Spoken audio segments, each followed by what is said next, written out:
When it comes to things that we consume, like movies, TV, and even anime, of course, you're not always supposed to root for the villain. That's kind of the whole point of a story. There's a hero, and then there's somebody in the wrong. And by the end, you're supposed to feel satisfied when the right side wins. But if you've watched enough anime, you already know how that's not always what happens. Because there are moments when you're watching someone lie, manipulate, and destroy everything around them, and instead of wanting them to lose, you're kind of thinking like, nah, man, let them cook. It's because something about what they're doing makes sense. And that's the part that people don't talk about. We don't root for the villains just because they're powerful or cool or different. We root for them because anime is really good at showing you something uncomfortable, how easy it is to understand them. And once you understand somebody, it becomes a lot harder to see them as just the enemy. So with that, there's something really uncomfortable about how easy it is to get behind Light Yagami. Because if you strip down everything, what he's doing isn't morally gray. It's absolutely evil. He decides who lives and who dies based entirely on his own judgment. No system, no oversight, and no accountability. And yet people still root for him. Not because they agree with what he becomes, but because they understand how he starts. Light doesn't begin as a monster. He begins as someone who is intelligent and observant and deeply frustrated. He looks at the world and sees something broken. Crime is going unpunished and corruption is going unchecked. People are suffering while nothing changes. And most importantly, he feels like no one else is going to do anything about it. That feeling is his hook because it's real. Everyone has had some version of that thought. If I was in charge, this wouldn't happen. It feels like a harmless thought and almost reasonable, but light is what happens when that thought is given power. But the real reason people stay attached to him isn't just the power, it's the certainty. Light doesn't just believe he's right, he believes he's the only one who sees things clearly. And that's where it becomes dangerous, because once you believe you're right at that level, everything else becomes flexible. Rules stop being rules, and they start becoming obstacles. Morality stops being fixed, and becomes something you adjust based on the outcome. Other people stop being individuals, they just become variables. And the scariest part is, none of this feels like evil from the inside. It feels necessary. And that word necessary is what allows everything to shift. At first, Light kills criminals, and it feels justified. Then he protects himself. That feels logical. Then he eliminates threats. That feels strategic. Then he eliminates potential threats. And by that point, the line is really starting to blur. But here's what makes it so effective: it never feels like a sudden fall. It feels like a series of reasonable decisions because we're inside of his head the entire time. We hear every justification, every internal argument, and we watch him convince himself every single time something bad happens. So instead of being a villain, we see a process. And that's what makes it hit so hard. Because in real life, people don't usually justify their actions by saying, this is wrong, but I'm doing it anyways. And once something becomes necessary, that line continues to move. Light moves that line constantly. There's also something else happening underneath all of this as well, something even more relatable: the ability and the feeling of control. Real life is unpredictable, it's so messy and unfair. Bad things happen to good people, and good decisions don't always lead to good outcomes. Justice is inconsistent, and that creates frustration. Light removes all of that. He creates a world where actions have immediate consequences, where wrong is punished instantly. And when someone is finally in control, everything feels right. And even though that control becomes terrifying, the idea of it is just so appealing because it removes uncertainty and it replaces chaos with order. But that's where that final shift happens. Light doesn't just want control anymore, he starts to believe he deserves it, that he is uniquely qualified and that no one else could do what he's doing. And that belief isolates him because the more convinced you are that you're right, the less you listen to anything that challenges you. And that's another point when he starts to turn in the wrong direction. Not when he kills, not when he lies, but when he just stops questioning himself completely. That's when he becomes dangerous. And here's the part that makes people really uncomfortable. The scariest thing about Light Yagami isn't that he exists, it's that if you give enough people his power, a lot of them wouldn't think they're doing anything wrong either. It's because from the inside, it doesn't feel like evil. It would feel like fixing the world. And that's why people root for him. not because they agree with what he becomes, but because they recognize how easy it is to take that first step. And once you understand that, it becomes a lot harder to pretend that that line between hero and villain is even clear in the first place. All right, now we're going to take a look at another anime villain, and this time we're going to be looking at Code Geass and Lelouch. There's a key difference between Lelouch and someone like Light Yagami. Light believes he's right, Lelouch knows he isn't clean, and that changes everything. Lelouch doesn't operate from moral certainty, he operates from a different place entirely. If I don't do this, nothing will change. That's where his story starts. Not with power, not with control, and not with ego, but with frustration at the system. It's a system that doesn't just feel broken, but it feels like it was designed to stay that way. And that creates a really weird shift in thinking. Because once you believe the system itself doesn't work, the question changes from what's the right thing to do and what do I actually have to do to make this work? And that's when things start to get uncomfortable. Because in real life, people run into this exact moment all the time. You try to do the right things right away, you follow the rules, you stay fair, and you try to be honest, but nothing changes. The same problems stay in place, the same people stay in control, and the same outcomes repeat. And eventually, a thought starts to creep in. Maybe doing the right thing isn't enough. And that's where Lelouch lives. He stops trying to be morally correct and he starts trying to be effective. And that shift is very dangerous because once you focus just on results, morality stops becoming the standard. It becomes a trade off. Lelouch doesn't ignore the cost of his actions, he accepts it. He manipulates people, he sacrifices people, and he lies constantly. But he doesn't pretend that any of that is good. And that's what makes him so different from Light. Light is saying, I'm right, so this is justified. Lelouch is saying this is wrong, but it's justified. And strangely, that makes people trust him even more because it feels honest. In real life, people don't trust perfection. They don't trust someone who claims every decision they make is morally correct. They trust people who understand consequences and have been through things that give them the knowledge of how to do things even better.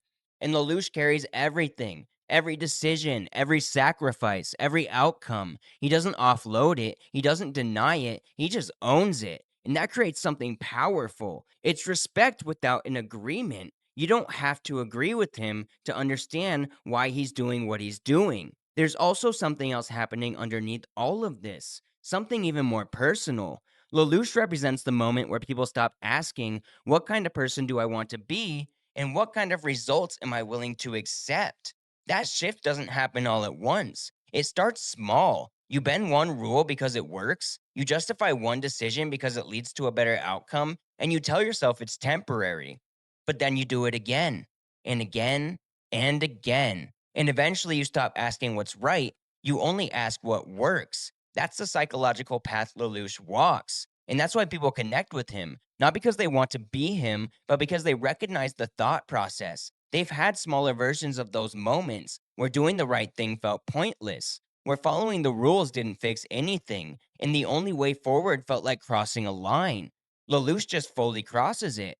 And the deeper you get into his story, the more you realize something uncomfortable. He's not trying to stay a good person, he's trying to create a good outcome, and he's willing to lose himself to do it. And that's what makes him so compelling. Not the power, not the strategy, and the willingness to carry the weight of becoming something worse if it means that the world's going to become something better. And that leads to the core question his character represents. How far would you go if you knew it would work? Not might, not could, but it would work. Because that removes hesitation. And once hesitation is gone, the only thing left is your limits. And most people don't actually know what their limit is until they're put into a situation like this. And that's why people root for Lelouch, not because they agree with his methods, but because they understand the moment where doing the right thing stops feeling like enough. And once you understand that, it becomes a lot harder to judge him from the outside. Because now you're not just watching his decisions, you're imagining your own. All right, so I'm really excited to talk about this one because Overlord is one of my favorite animes. I think it is peak. I know there's some really bad animation. You can crucify me in the comments if you'd like, but geez, I love this anime so much. I just always have. I connected to it on a deeper level. But enough about me. Ainz is different from almost every other character in this video. He doesn't start with a mission. He doesn't start with a belief system. He doesn't even start with confidence. He starts with pure confusion, and I love it. At the beginning, he's just a normal person. He's alone, his friends are gone, and the world that he came from is gone. And suddenly he's placed into a position where everyone around him sees him as something much more. He's a ruler, a god to his people, a being that doesn't hesitate. And the key thing is, he doesn't correct them, not because he fully believes it, but because he cannot afford to break that image. Albedo, Demiurge, if they found out he wasn't who he says he is, they would attack him ferociously, especially Albedo, because she loves him so much and she would just be so heartbroken. And it would be insane. I would love to see a little mini thing of that. But that's where the psychology begins. Ainz represents something very real, the pressure of expectation shaping identity. At first, there's a gap between who he is and who people think he is. He hesitates, he questions things, and he doesn't always know what the right decision is. But over time, that gap starts to close. Not because he's consciously deciding to change, but because maintaining the image becomes way more important than questioning it, especially when you got like death on the line. So, this happens in real life all the time. People step into roles like a leader, a manager, a coach, or the strong dude, and once that role is established, there's pressure to live up to it. You stop asking, what do I actually want to do? And what would someone in my position do? That's how identity shifts and how it starts. Not all at once, but it slowly creeps in, quietly, without a clear moment when you realize it's happening. And that's exactly what's happening to Ainz. He doesn't wake up one day and decide to become ruthless. He just keeps making the next logical decision. And that's the scary part, because there's no moment where he chooses to become a monster. He just keeps adapting until one day, I feel like that's really just what he is. There's also something else happening underneath all of it. He definitely has moments of humanity where he goes to his room and that little green magic stuff goes over his face and he's like, "Oh my gosh, I'm so nervous." And he's like, "Oh, I'm confident now," because something's not letting him get nervous and it's really weird. But there's still some human in there. But there's also something else happening underneath all of this, something even more subtle. There's some emotional detachment going on. As time goes on, his reactions start to dull even more. Things that would affect him before don't hit the same way anymore. And that creates distance, not just from other people, but from himself. And this is one of the most real psychological shifts in the entire video, because people experience this too. You deal with enough pressure, enough responsibility, and enough expectations, you stop reacting the same way. You become way more controlled and more calculated. And at first, that feels like strength. But over time, it creates a separation from who you are. And that's what's happening with Ainz. He's not becoming evil in a dramatic way. He's becoming less connected to the consequences of his actions. And yet people still root for him. Why? Because we remember who he was. We remember the hesitation, the uncertainty, and the moments where he didn't know what to do. And even as he becomes more distant from himself, more calculated, and more ruthless, there are still flashes of that original person. And that's what people hold on to. Albeit sometimes I forget that he's even a normal person and big skeleton body, just because it's like we only see those moments every now and then the green magic comes down and it's like, oh, he's back to normal. So that was a side note. People hold on to that original person because in real life this happens too. People change, they adapt, and they build an outer shell, they harden so people can't take them down, whether it's physically or emotionally. They change into something that they didn't used to be. But the people around them remember who they used to be themselves. They justify your actions because they know you didn't start like this. And that's exactly what's happening with Ainz. There's also another reason people root for him: competence under pressure. Even when he's unsure, he performs. Even when he doesn't fully understand what's happening, he adapts. And that creates respect because in real life, people admire those who can hold it together, even if internally they're still figuring it out. But here's the most important part: Ainz isn't even really chasing power. He's trying to maintain control of something he already has. Every time he's had to go with mass killings, it's people who have declared war on them and are attacking them on their own soil, or people who are coming to raid his kingdom and stuff. Even though, I mean, it was interesting because he was with the party and pretended to be friendly and stuff, but then let them walk into the trap. So that one's interesting because it's like kind of a weird line of did he do that on purpose? Could he have prevented it? But other than that, he's usually a pretty good dude who just does self defense. And it's really never about gaining something, it's about not losing it. And that fear of loss is one of the strongest psychological drivers there is. Studies have shown it to be stronger than ambition, stronger than ego, and stronger than a lot of other emotions. And Ainz makes decisions not because he wants to become something new, but because he's afraid of what happens if he fails. And that's relatable in a very real way. People stay in roles and make decisions and have to compromise parts of themselves, not because they want to, but because they're afraid of losing everything they've built. And that's what makes Ein so compelling. You don't root for him because he's right, and you don't root for him because he's good.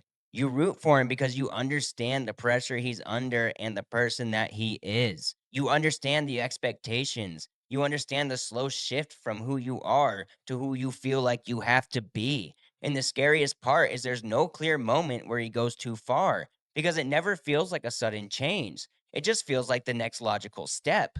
And that's why people stay with him because deep down, Ainz isn't just a powerful character, he's a reflection of something very real. If you're put in the wrong position with enough pressure and enough expectation, you might not become who you want to be. You might become who you need to be. And once that happens, it's really hard to go back. All right, here we go. Let's take a quick stop because this one's going to be fun. After all that depth, after all that complexity, and all that character wrestling with identity, morality, and purpose, we're going to take a peek at our favorite villains from when we were kids, Team Rocket. You've got three people whose entire life goal is to steal one Pikachu. And they treat it like it's the most important mission in the world. Every single time. Same plan, same energy, same confidence. And somehow it really never gets old. I just love how much they try. They do not give up. And that is so relatable sometimes because what you start noticing isn't the failure, it's the mindset. They don't show up like they've failed 100 times. They show up like, yeah, this is the one, guys. We're going to get it this time. No worries. And it never works. You got Jesse, James, and Meow just standing there like they're about to pull off the greatest heist of their lives, when in reality, they're like 5 minutes away from getting launched into the sky again. And they know that. They get launched into the sky with their hot air balloons, it's Pikachu's lightning strikes, with an act of God. They're always going to somehow be in the sky again. And they know that. At some level, they have to know that, but they never act like it. They never let that affect their confidence. And that's where it becomes so interesting. Because after everything we've talked about with Light's certainty and Lelouch's sacrifice and Ainz being forced into his role, Team Rocket represents something completely different. Commitment without results. They don't have progress. They don't even really have small wins to build off usually. Well, so I'm talking about the anime that I watched as a kid, which was the original anime. And sometimes Team Rocket would like get close to capturing Pikachu, which I guess is kind of a small win. But at the same time, they never really succeeded. Of course, I haven't watched any of the new stuff like ever since past that. So if somehow they had really seriously like did well stealing a Pokemon, then yeah, then you can tell me about that in the comments. But they just keep going, and not in a dramatic, inspirational way, in a ridiculous, over the top, slightly delusional way. And that's what makes it work. Because in real life, a lot of effort just looks like that. It's not clean, it's not successful, and it's really not meaningful right away. It's just repeated attempts that sometimes seem to go nowhere. And most people, they start to question that. They would doubt themselves and start to pull back. But Team Rocket just never does, and it's hilarious. And that's why you start to connect with them. Not because they're good, not because they deserve to win, but because they keep showing up like it might actually work. When I was a kid, I was always hoping Team Rocket would show up in an episode because it was so funny when they did. It was so entertaining. And at some point, that really just shifts how you see them. They stop being any type of villain and they're just the underdogs. And once that happens, you stop watching to see them fail. You start watching thinking, okay, but what if it actually works this time? Even though you know it won't. Because at that point, you're not rooting for the outcome, you're rooting for the effort to finally mean something. And that's something almost everybody can relate to because most people aren't defined by their wins. They're defined by how many times they keep going when nothing is telling them to. And somehow Team Rocket turns that into something funny, and human and relatable all at the same time, and I love it. Okay, great. Now we get to talk about one of the greatest anime villains of all time. He is definitely up there. There's definitely some that are going to be above him, but he is amazing. And I'm talking about Miriam from Hunter x Hunter. He's not just a good villain. He's not just a memorable villain, but I'm talking top tier, Mount Rushmore, put his face up there level antagonist. When Miriam is first introduced in Hunter x Hunter, he's not just evil. He is above evil. He's born and immediately starts questioning humanity like, hey guys, why do we let these things exist? They're kind of just annoying. And before you can even process that, he's already killing that subordinate that he asked the question to. He has no tragic backstory, no moral conflict, and no hesitation. Just pure, overwhelming, I am the apex, sigma alpha of life. And here's the scary part, he's really not wrong. He's stronger than everyone, and smarter than everyone, and faster than everybody. If this was any other anime, this is the point where we'd all be like, all right, cool. They're going to throw in a hero, and somebody's going to beat this dude super quick. No. The Hunter x Hunter Chimera Ant arc is one of the longest arcs, and there is no hero that is just randomly thrown in to save the day. Instead, it does something way more dangerous. It makes you understand him. Because when Miriam starts asking questions that actually hit, like, hey, why are humans allowed to rule this world? Why is power ignored when that's like all you really need to live? And why do we even protect the weak? They just hold us back. You might kind of catch yourself thinking like, wait, hold on, I don't know. He kind of nah, we're not agreeing with the genocidal ant king today. Let those intrusive thoughts go. But then comes Komagi, and this is where everything flips because the most powerful being in the entire series gets absolutely destroyed by a blind girl playing board games. It's not in a fight, it's not with Nen, just straight up sit down. Sorry, Aunt, you're bad at this game. And Miriam is a literal god tier being. He just keeps trying and he just loses again and again and again. And somehow that's where that humanity begins. He starts to care about her. He starts to want to protect her and he starts to value someone much weaker than him, which is really insane when you think about it because this is the same character who earlier would just kill somebody for speaking to him. And he's basically like, yeah, humans are food. Next question. But by the end, you're not watching that villainous side anymore. You're watching someone who learns what it meant to connect with somebody, to understand the value of another life, and to choose to spend his final moments not ruling the world, but sitting quietly next to the person who changed him. And that's why Miriam works so well.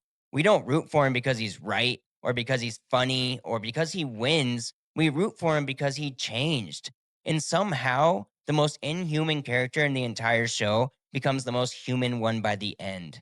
You can relate with him on so many levels, and it showed us his growth. And when I watched it for the first time, it was honestly one of the saddest arcs that I have ever seen. Both of them together as they die slowly. It is just so tragic and sad, but so beautiful. And it really gives us something to connect to. And I love that. You start off wanting him dead, and by the end of the day, you just want him to stay. So when you really look at it, we don't root for the villains because they're evil. We root for them because they reflect something we understand. Light Yagami shows us what happens when justice becomes control. Lelouch shows us how far we're willing to go if that goal feels justified. Ainz shows us what power looks like when there's nothing left to hold it back. And even Team Rocket reminds us that sometimes we just want villains who feel human and relatable. And Miriam, he shows us that even the worst monsters can learn what it means to be human. And that's the uncomfortable truth. The line between hero and villain isn't nearly as clear as we pretend it is.